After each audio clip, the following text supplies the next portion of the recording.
right. Welcome, everyone, to our podcast. This is Mesa Means Table. We have an official name now. We haven't for our first 2 episodes, so this is the name. It is not changing. Mesa Means Table.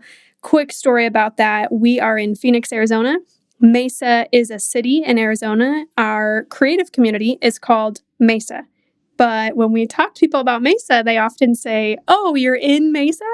So Mesa means table in Spanish, and we're really passionate about creating a table for diverse creatives to get together and just share their journey, what can help, what has been lessons along the way, even help each other with work. So that is what this podcast is for us. That's also what Mesa Means Table means to us. But I'm really excited about today's episode. I have my friend and guest here. Her name is Cuppy Flores. Say hi. Hi. We're going to try to be as natural as possible. Yes. Cuppy and I love to talk. We do. So we're also going to try to keep this concise. Yes. But today's topic that we want to talk to you about is going to be about creative directing, and specifically about creative directors and their relationship with the artists that they're working for. Mm-hmm. Cuppy and I have had some unique experiences doing that together and separately, so we're going to dive into that. But first, Cuppy, let the people know who you are. So I want to know a fun fact. Okay. I also want to know creatively. You're a very creative person. Extremely talented. We'll just say that. I feel like anything that you do is done extremely well and with excellence. But tell me about, like, what do you do creatively? What's your favorite? What are you doing right now? Cool. That's so kind, by the way. Thank you. I think, well, first of all, if we've never met, my name is Cuppy Flores, as Sarah stated. A fun fact is that I love cold pastries. Every time I order anything at a cafe, specifically cinnamon rolls or anything for that matter, I do not like it warm. Do not warm it up. It is literally the worst thing that somebody can do to me. When I found this out about Cuppy, it took a while to process. Yeah. Because I can't think of anything worse than a cold pastry. Like, none of the flavors are there until they're warm. So weird. But Cuppy said no. She wants it cold. I love it cold. Out of the fridge. Yes. Out of the fridge, literally. You even told me that if you get it warm, like, you'll wait for it to get cold. 1000%. So or I will literally ask them again, hey, I don't want to be annoying, but can I just get it cold? Can you swap this out? I want the frigid one. Yes. Oh, that's funny. I know. It's a weird thing, but yeah, I love cold pastries. I guess I've dabbled in a few different things creatively. Yeah. I own a flower business as well, called Wild Posy AZ, currently operating out of Phoenix, Arizona, or any area around. Do a lot of floral design, a lot of business, oddly enough, but creatively, that's where I spend a lot of my time. I've also decided to pursue being an artist, and that does entail, like, writing songs, really putting out, like, what I'm thinking. And even with this new song that I've just actually come out with called Push Pull, if you haven't listened, I know I was going to plug it in there. That also brought out, like, a lot of creativity, and that's kind of how we started our relationship. But yeah, just navigating, like, what I wanted to say, how I wanted it to look like, what I wanted it to sound like. And then in the past, just like with church, I've done creative directing myself, been a project manager, done many things throughout the years that really have, like, developed that skill. Yeah. So that's kind of like a few things that I'm currently dabbling in. Just a few. Because you're an extremely creative person. Secrets about Cuppy, she can dance. Oh, I forget about that. TikTok dancer, look her up. I'm not that good. You're good at makeup, great at makeup. Yes. That's a fun fact. My goodness, you're right. Yeah. But yeah, I feel like you're creative at so many things. I would say, like, I think most of, like, was it like the left side of the brain that's, like, the most creative, they say? We'll say yes. Somebody will correct us. Yes. But sorry if this isn't correct. Yeah. But I feel like I operate with that part of the brain pretty much in everything that I do. Yeah. Like, even in my mundane jobs, like, I try to exercise that part. And how creative can I be here? So, yeah. I agree. I see that about you. Yeah. So you said that you have done some creative directing work. Yeah. which is really funny because with our company, Anonymo, I typically do the job of a creative director. And for those of you who don't know, Cuppy was a client for Anonymo. Like she was saying, she released music, this first single, Push Pull, and we got the privilege of doing that together. Yeah. So what was funny is I know about your work doing creative directing. And so when I knew that I would be your creative director, I had a moment of like, crap, but what am I needed for? Like, Cuppy knows how to do it. Does that make sense? Yeah, for sure. I guess we'll pause real quick. What is a creative director? I'll give my definition, you give yours. Yep. I see creative director as somebody who carries the vision for everything visual. Yep. So we're talking branding, marketing, socials, really any way that you can see, feel, touch this brand. For you specifically, it was music. Yep. For some people, it might be a book, their business, their personal life. Maybe they want to brand themselves. Yep. Things like that. So as a creative director, you're in charge of making sure all of that is cohesive. Yeah. Does it all tell the same story? Does it all feel the same? Does it all... Yeah. What do you think? Yeah, I would say it's very similar. I think you become like the boots on the ground and you are the person that makes it happen. Yeah. It's funny because I sometimes thought, and not that creative directing isn't creative, but I do feel like it's very much more like you are making it happen. And some of that doesn't seem very creative at times. It's making phone calls. It's organizing That's a people. great point. Yeah. At least like when I had the opportunity, and I even know you operated in this way with our project, but yeah, it's a lot of managing different people, different places, different things, finances. So and yes, there's like that visual part and that creative part where you get to like dabble in the fun stuff. But I would say maybe 85% is organization and just like dealing with unfun things. So true. Behind the scenes, nobody's ever going to know you did it. Exactly. You're kind of that manager, a secretary of all of the things. Yeah. Because really the creative stuff, when you are the creative director, you're kind of contracting that out. Like you can't do everything. So the most fun parts, you're probably not doing all that creative greatness. Yeah. And it's crazy because it really is an important job. Like I kind of see it as like you are the knowledge bank because we go to you, you know who to call, like you know what to do, you know how it looks like, what you can make it look if you can't, you know, get it that way or however you're wanting, like you know exactly what to do. And it's fun because that creates, you have to do the research, you have to yourself kind of dabble in that. But yeah, I personally see it as like, man, you're the knowledge bank. Which is really cool. Like that. I like that definition. Yeah. Okay, so we obviously both have experience in it. Yeah. So let's talk a little about the relationship between artist, client with creative director. Let's talk about the most recent experience when you were the artist or the client and I was the creative director. Yeah.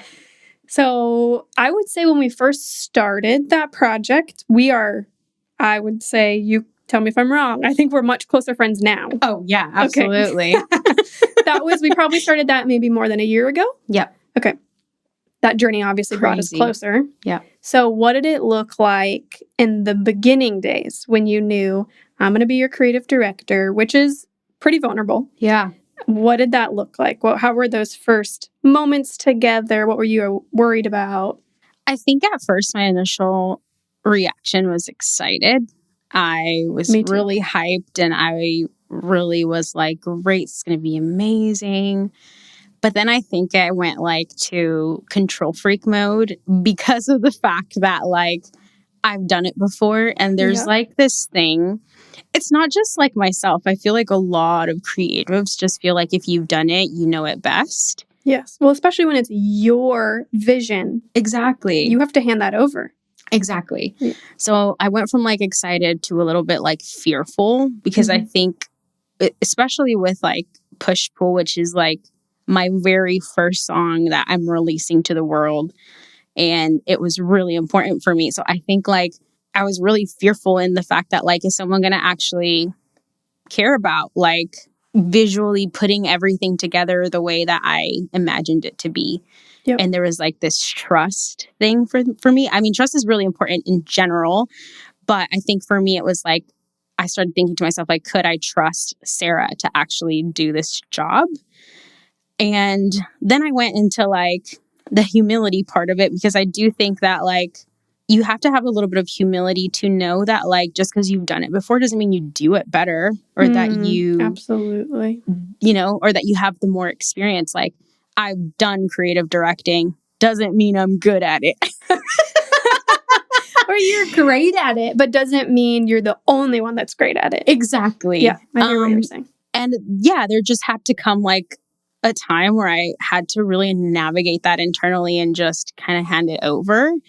And to my surprise, it was the best thing I could have done. Now I can't imagine ever doing anything without you. But, specifically talking with any type of like creative director, period. Like, it's just so hard. Yeah. It's such an important role.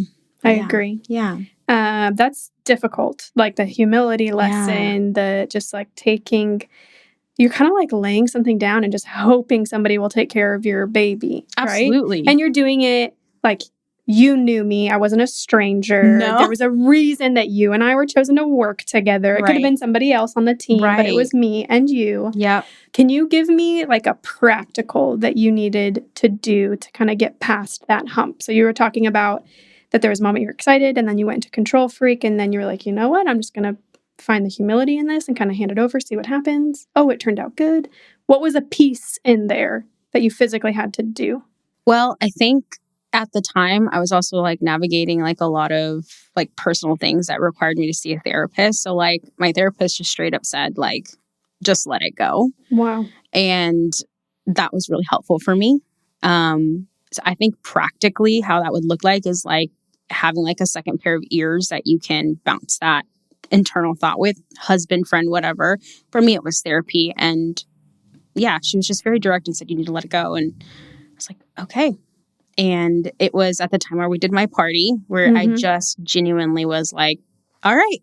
It might not have looked like that, but my internal posture was definitely like, all right, we're going to let it go and see what happens. For me, I saw it. Yeah. It was like a physical thing you could see with you. Yeah. Creative work is extremely vulnerable. Yep. It's very personal.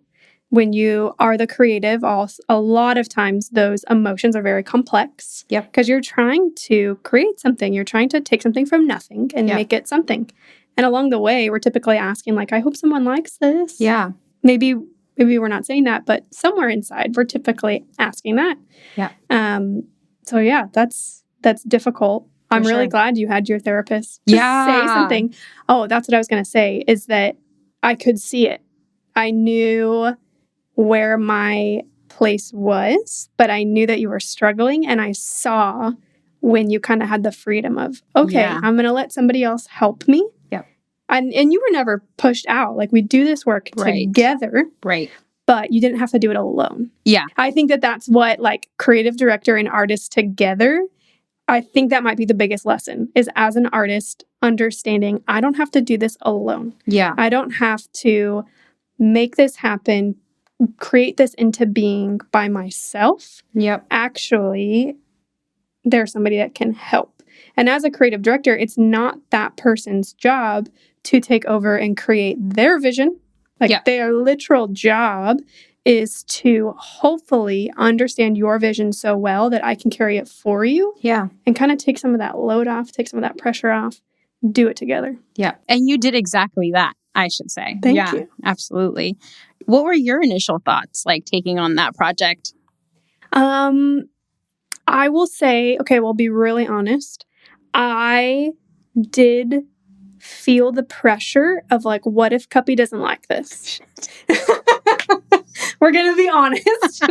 Because at that point, like, we weren't strangers. I knew you. Mm-hmm. We just got to know each other a lot more over the process. Yeah. So I did know how deeply you cared. And maybe like a little bit of perfectionism. Mm-hmm. You've said that, so I'm using your word. 1000%. And I am also somebody who like cares a lot about my work. And as a creative myself who creates things, I know how much I care about what I'm creating. So to see how much it was kind of burdening you of like, I know what I want to make, but how do I get this out to the world? I knew how much you cared. So I felt the weight as well. And I think my initial thoughts were like, all right, like, let's like fake this confidence till we make it, because I know I'm going to do a great job in the end. But those initial, I was like, what if she doesn't like it? What if this doesn't go well? I think that lasted maybe like 2 weeks. And then I was, oh no, got this. I see the vision. I understand. We're going to nail it. Do you think we nailed it in the end? Oh, absolutely. I think we blew it out of the water. I cried at the end. I was like, it's over. It was sad. I remember, because your project with this relationship was kind of a two-parter. I remember when the first part was coming to a close, you said something along the lines of like, now I know that I can trust you. And you kind of said something like, oh, I'm just going to hand everything over. Yeah, like, I didn't want to make any decisions.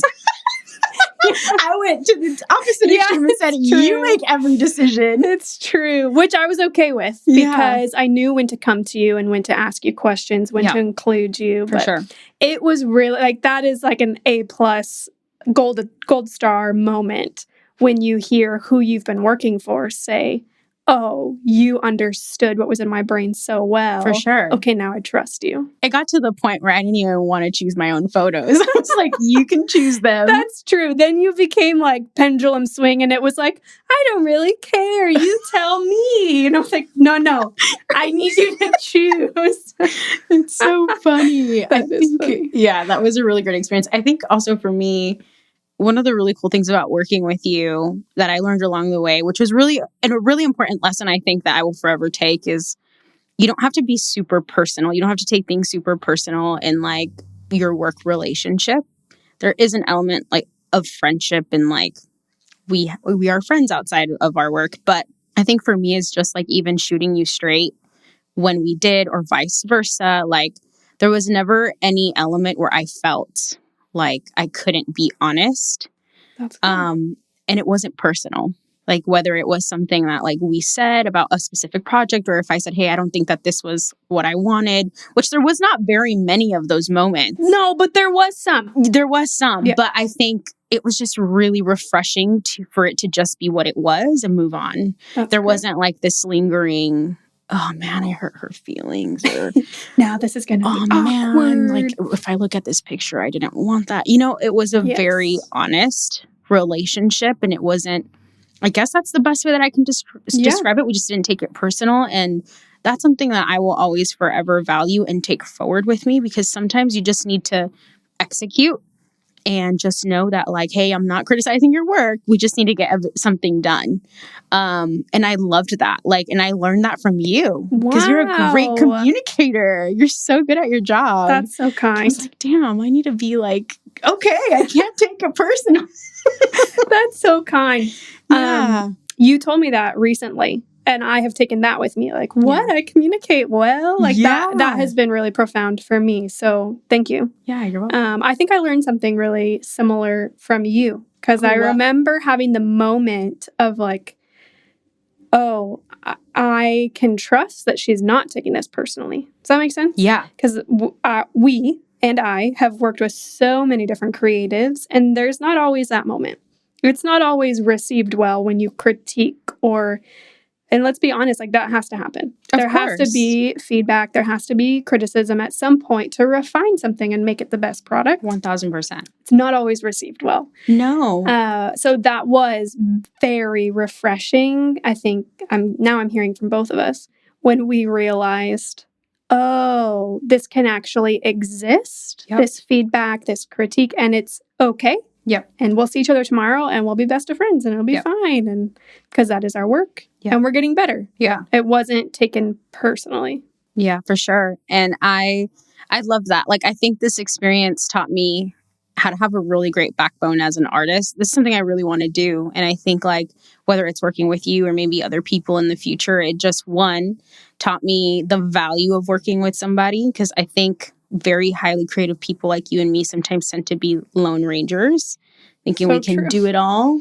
And that's So not true. true. Even if you No. have the vision, like, doesn't mean you can actually outwork it. I've been that person where I've like been in my ego and been like, I can do it all. And I probably can, but it sucks at the end. It could have been much better So true. just with working with somebody and finding somebody that you work well with, which this was really surprising. I really didn't know like how that relationship would develop or how it would go, but I was like really surprised how quickly and like you caught on to everything. And yeah, it was a really amazing experience to be a part of. That's amazing. I Yeah. agree. I had a great time. Yeah. I want to touch on something that you said because I think it is the core of why we exist as a company. And you were just talking about like you and I as creatives, we can kind of be Lone Ranger sometimes, thinking that we can do it on our own because it's going to be better that way. It's going to be the best product or whatever. You've learned, I've learned separately that no, that just doesn't exist. No. Maybe you will make a good product, but there's going to be something sacrificed along the way that's probably going to hurt you in the long run. Yeah. I truly believe, I know you share this as well, but our company Anonymo Mesa completely believes that we are better as creatives and community, specifically like better as humans and community, but we have creative work, so we'll talk about creatives. Yep. It is just better to share each other's burdens, do it together. It's more fun. Yeah. I think better ideas come out of it. 100%. And you operate more in the creating aspect of things. So true. Because I feel like when you're trying to take over the world, like you don't have room for creativity. You kind of just rely on the new ideas. But when you're able to release within that community, whether it's in these roles, like you spend time creating and actually like leveling up your craft. Yeah. It doesn't always have to be the end goal of collaboration, right? You and I don't need to make an art piece together, but if I'm in community, how you're affecting my life is going to affect what I'm creating. Right. Hopefully for the better. Yeah. I agree. Yeah. Okay, so we're going to come to a close. I don't want to end without quickly talking about Push Pull. So you released a single. It's called Push Pull. That's right. Tell us, like, what's the genre? Quick, why did you release it? And can we expect more to come? Yeah, awesome. Yeah, so I released a song called Push Pull. The genre is, I'm going to say it is country pop. It is very inspired by country music. I love country music twang. Yes, you do. It doesn't mean like, I think I'm a traditional country artist. I definitely know that I'm not that, but I'm very inspired by the genre. But I also love pop music, and I feel like you can hear like that modern flair come through. Definitely. Kind of like creating something that I would love to listen to, essentially, is what Push Pull is.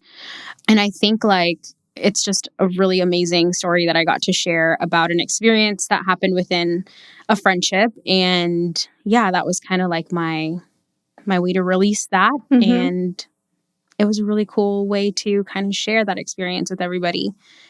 Yes, you can expect more music. I think like this is the year where I'm really pushing myself in this way.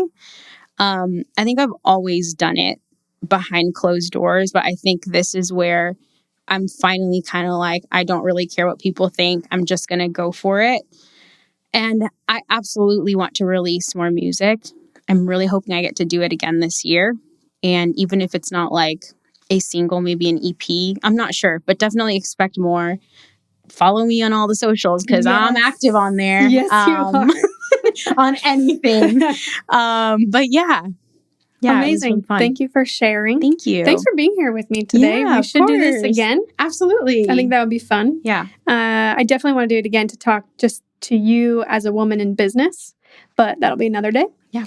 For everyone listening, thank you for listening. We will be back every other Monday with a new podcast from somebody in the creative world, unpacking their thoughts, what they've been through, what they've learned. But that's it for now. You guys can follow us on social media, anonymo.studios. Our website is also linked below. And then Cuppy's on socials under Cuppy Flores. Yep. Yeah? Amazing. Thank you, everyone, for listening. We will be back